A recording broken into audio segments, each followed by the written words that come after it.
bienvenue sur UVI TV. C'est un plaisir pour moi de vous retrouver pour cette émission Expérience surnaturelle.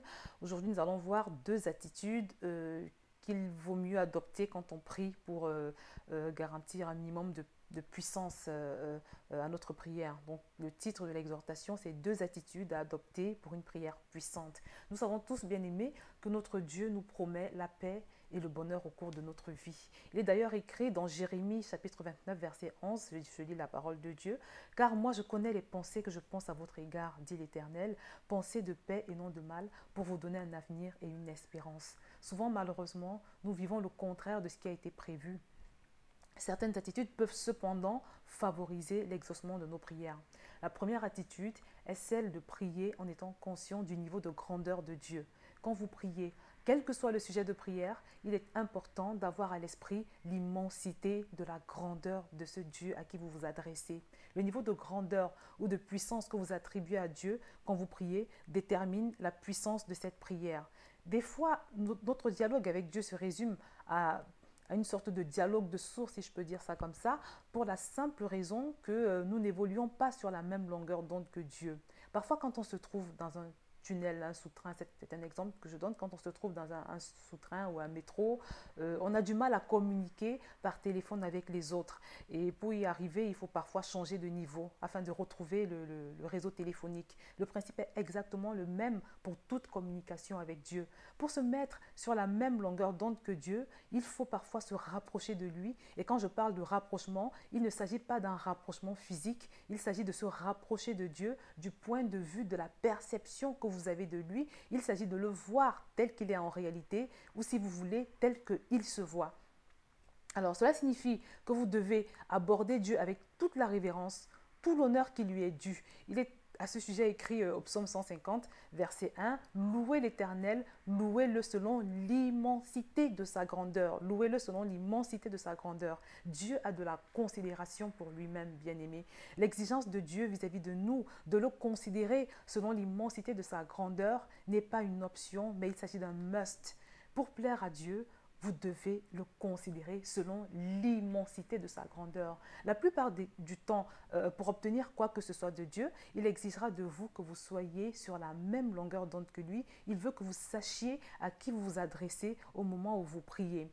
Alors, réaliser l'immensité de la grandeur de Dieu est une manière de vous élever à son niveau. Cette attitude vous mettra donc dans toutes les conditions pour vous connecter à la puissance de Dieu et pour pouvoir le voir agir.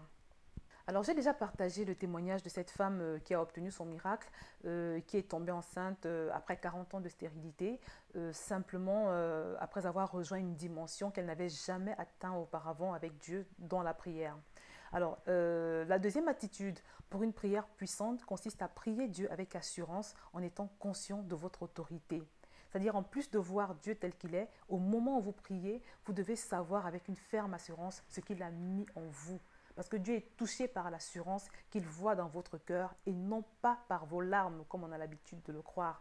Hébreux 11,6 nous dit d'ailleurs, je lis la parole de Dieu, « Or, sans la foi, il est impossible de lui être agréable, car il faut que celui qui s'approche de Dieu croit que Dieu existe et qu'il est le rémunérateur de ceux qui le cherchent. » Alors, cette ferme assurance que Dieu veut voir dans votre cœur s'appelle la foi. C'est ce que la Bible appelle la foi. Alors, c'est pour cela que Jésus disait toujours ta foi t'a sauvé ou qu'il en soit fait selon ta foi au moment d'exaucer les demandes de guérison qui lui étaient adressées. Arrêtez donc, mon frère, arrêtez donc, ma soeur, de crier sans cesse à Dieu, mais changez votre disposition.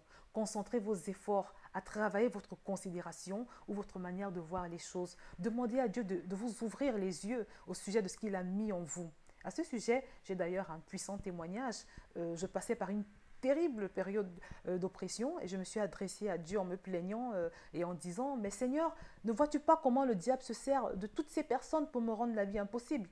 Et le Seigneur m'a répondu « Oui, mais quelle est ton autorité par rapport à ces démons dont tu dis qu'ils te mènent la vie dure ?» Cette question m'a remis les idées en place et quelques jours plus tard, j'ai entendu la même voix de Dieu me dire « Maintenant, révolte-toi et brise tes chaînes. » Je suis entrée dans un puissant cycle de prière d'autorité et au bout de 2 semaines, la montagne qui était devant moi depuis 7 ans s'est déplacée simplement parce que j'avais pris conscience de mon autorité. Un autre exemple est celui de Moïse dans Exode chapitre 4, verset 2 au verset 5, qui dans un moment de doute et de panique, quand Dieu l'a envoyé libérer le peuple d'Égypte, s'est exclamé, je lis la parole de Dieu, voici, ils ne me croiront point et ils n'écouteront point ma voix, mais ils diront, l'Éternel ne t'est point apparu. L'Éternel lui dit, qu'y a-t-il dans ta main? Il répondit, une verge. L'Éternel dit, jette-la par terre. Il la jeta par terre et elle devint un serpent. Moïse fuyait devant lui. L'Éternel dit à Moïse, étends ta main et saisis-le par la queue. Il étendit la main et le saisit, et le serpent redevint une verge dans sa main. C'est là, dit l'Éternel, ce que tu feras, afin qu'ils croient que l'Éternel, le Dieu de leur père, t'est apparu, le Dieu d'Abraham, le Dieu d'Isaac et le Dieu de Jacob.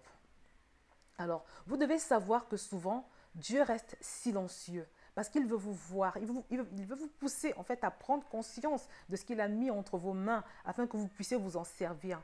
Cessez de négocier avec le diable, mon frère et ma soeur. Laissez-moi vous dire que Satan continue de vous embêter parce qu'il sait que vous ignorez le degré de puissance que vous détenez en Jésus ainsi que votre position. Le silence de Dieu veut par ailleurs souvent dire « change de dimension, rejoins-moi dans ma vision, utilise ce que tu as entre les mains et sers-toi de ton autorité. » Il vous reste donc une chose à faire. Ouvrez vos yeux, mon frère. Ouvrez vos yeux, ma soeur. Réalisez ce que vous avez. Révoltez-vous et brisez vos chaînes. Nous sommes donc arrivés au terme de cette émission. Je vous remercie de votre attention. J'espère que vous avez été touchés. Je vous dis à très bientôt sur VTV. N'oubliez pas de cliquer sur le lien du site où sont publiées toutes ces ressources, expériencesurnaturelle.com. Vous avez le lien juste en dessous de la vidéo. À très bientôt.